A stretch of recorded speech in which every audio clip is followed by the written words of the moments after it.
Hello, hello, welcome back to the Zia Cooking Kitchen. I'm Kerry and I am ready to make a great meal for you just like I always do. I appreciate you guys joining me today in the kitchen, but I appreciate more if you hit subscribe. Share this wonderful video with your friends and follow along because I'm going to make you look like a movie star when we're done, and you are going to impress all of your friends and family with this wonderful, wonderful meal. Today I am making queso fundido. You know you're always going to find queso when you get in Kerry's kitchen, so let me share with you this great, easy way to make a delicious, delicious meal.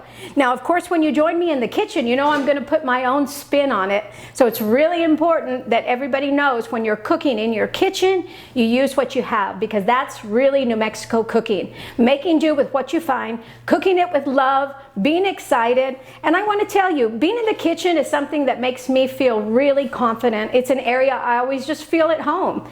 And one thing I always feel very special is not just the day I go and buy groceries and I have so many choices of what to make. The days I love to cook are the days when the cabinets are after 2 weeks without a grocery trip and there's only a few things to be found, and that's where my creativity comes out, and that's where the love of my family comes out, because I'm able to pull things together and make delicious meals just like my family has done for years and years. Enough talking, let's get busy. We are going to make this queso fundido. Queso fundido basically is melted cheese, and that's really all it is, guys. And a lot of time we see a asadero or a Oaxaca or maybe a Chihuahua melting cheese. But today I'm going to show you how to make one with things that you can find at your market. And I want to tell you about some special chips, because there's no way, if I'm not making homemade chips, that I eat anything else. And that is a local brand from Las Cruces, and it is El Indio.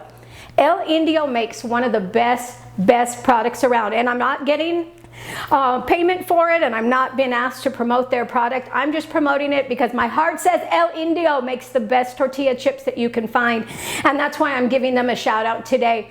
They are located locally, so if you're lucky enough to be driving through Las Cruces, you can find them at a lot of our stores, and they also have a tortilla shop. Last week when I went by to pick up some tortillas, I said, un paqueta, one packet. They gave me 32 corn tortillas. They're not warm right now, but I do have them out here because I'm going to show you how to warm them up. But they served them to me so warm and tender. I must have ate 3 or 4 of those before I even got home. And I was just eating corn tortillas, guys. You know I'm crazy. Let's go ahead and get started.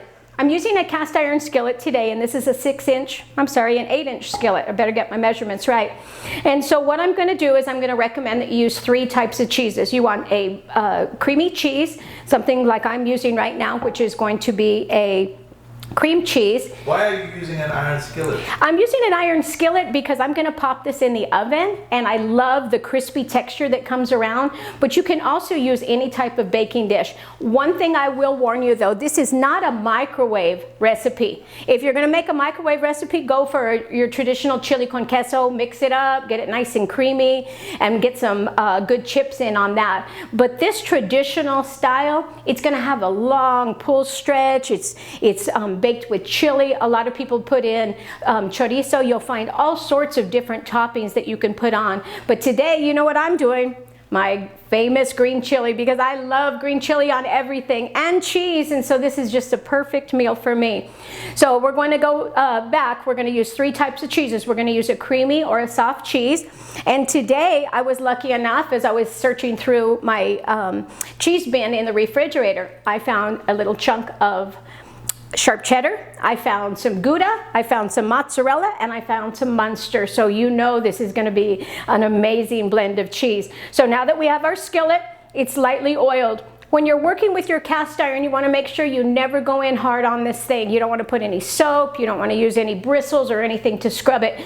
The more you use it, the better it gets, because it's naturally seasoned. So what kind of oil are you using? On this today, I use just a simple vegetable oil today. And usually when I'm done, I go ahead and I clean them out and I re-oil them. You can clean them with just a simple washed cloth and warm water. That always works well. And then if you find yourself maybe, I'll be honest, and I'm going to throw somebody under the bus right now. Somebody was so nice to scrub all my cast irons, they scrubbed them down bare. Why would anybody want to do that to me? I don't know. So they all went right back into the oven, and I love my husband. He's a good guy. He was really trying to help me.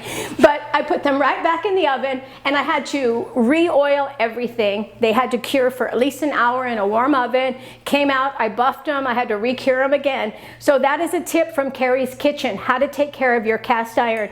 I'm blessed enough that my mom has used this cast iron. My daughter will use this cast iron, and I'm lucky enough my granddaughter will too.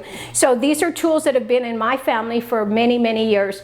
You don't have to use the most expensive cookware to make the best meals.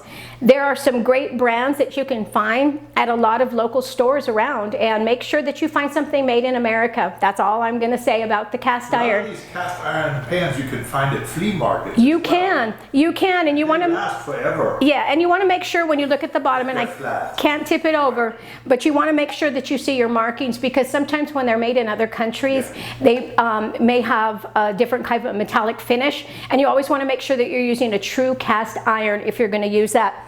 But again, use what you have in your kitchen, use the kind of cheese that you have. So let's go ahead and we're just going to drop that in. Would you really just drop a bunch of cheese in a pan, Kerry? Yes, I would. I'm doing it right now. And here we go. Simple, easy. Now what we're going to do here is we're going to take this green chili, and I'm just going to lightly put it around the cast iron. And this is going to put great, great flavor. People ask me all the time, what kind of spices do you use? I use cheese and chili in this. That's my preference, because the chips are going to be really salty. Now you can also add Mexican oregano. You can do whatever your tummy wants you to do. Remember, it's your kitchen, it's your mouth. You cook for your taste. I'm only giving you an example of how to make this wonderful, delicious food. I have my comal, and for those of you who don't know what a comal is, it is a cast iron griddle. And I'm going to go ahead and I'm going to toss on some of these lovely corn tortillas. When I'm making queso fundido for my friends, I always like to invite people over, but I like to have a nice warm corn tortilla for them to scoop it in and make a cheese taco, or we can go in with some chips. Remember, this is not a queso that you're going to dip in and pull out. You're going to use a serving utensil. You'll pile it up, and let me show you how easy that is.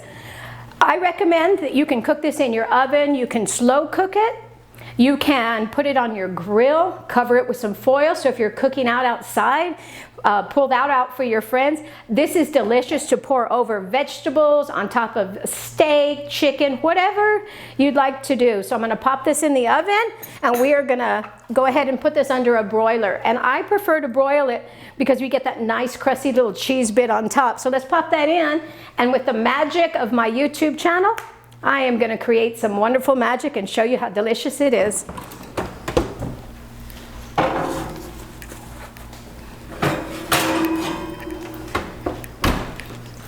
Oh! Yeah, baby! Whoa. Yum, yum, yum, yum, yum! Yes, look at that. That is delicious, and there's nothing better than a pan of hot melted cheese from Kerry's Kitchen.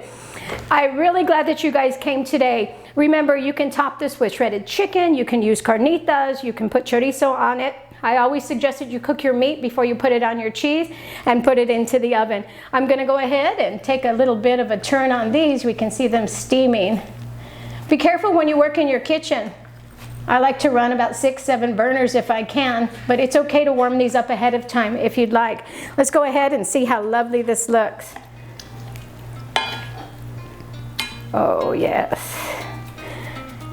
I'm going to let everybody know kitchen's open. Come on up. Woohoo! Yep. Come on in. Hot and ready. Ooh, it looks so good. Woo! Chips or tortillas? Either way. Excuse my fingers. Thank you. Oh, Kerry, it looks so good. That's it. Done with that. That looks good. I burned my mouth.